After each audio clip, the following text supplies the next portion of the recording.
കാൽ നൂറ്റാണ്ട് പിന്നിട്ട ഇരിങ്ങാലക്കുട നഗരസഭയിലെ UDF ദുർഭരണത്തിനെതിരായി LDF മുനിസിപ്പൽ കമ്മിറ്റിയുടെ നേതൃത്വത്തിൽ കുറ്റപത്രം ജനങ്ങൾക്ക് മുൻപിൽ സമർപ്പിച്ചു. ഇരിങ്ങാലക്കുട BSNL ഓഫീസ് പരിസരത്ത് നടന്ന യോഗത്തിൽ കുറ്റപത്രത്തിന്റെ വിചാരണ CPIM ജില്ലാ സെക്രട്ടേറിയറ്റ് അംഗം PK ഡേവിസ് മാസ്റ്റർ ഉദ്ഘാടനം ചെയ്തു.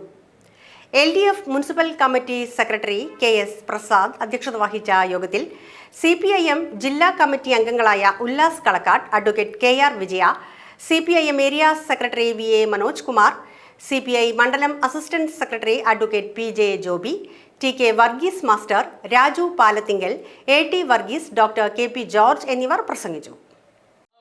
സഹിതം ജനങ്ങളുടെ അനുഭവവേദ്യമാക്കുന്ന വിധത്തിൽ അഭിമാനത്തോടെയാണ് കേരളത്തിലെ തൃശ്ശൂർ ജില്ലയിലെ 7 നഗരസഭകളിൽ മറ്റ് 5 നഗരസഭകളും അഭിമാനത്തിൻ്റെ നേട്ടങ്ങളാണ് ആകാശത്തോളം ഉയർത്തി ഈ നാടിൻ്റെ മുമ്പിൽ സമർപ്പിച്ചിട്ടുള്ളത്.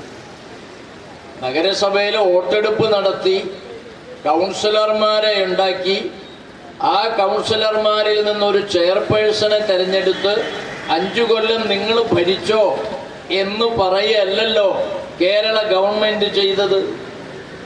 കേരളം ഭരിക്കുന്ന ഗവൺമെന്റ്, ആ ഗവൺമെന്റ് സംസ്ഥാന ഗവൺമെന്റ് വികസനത്തിന് വേണ്ടി ചെലവഴിക്കുന്ന കോടാനുകോടി ഉറുപ്പികയിൽ 40% പണം അത് നഗരസഭ ഉൾപ്പെടെയുള്ള തദ്ദേശ സ്വയംഭരണ സ്ഥാപനങ്ങൾക്ക് പങ്കുവച്ച് നൽകിയിട്ടുണ്ട്.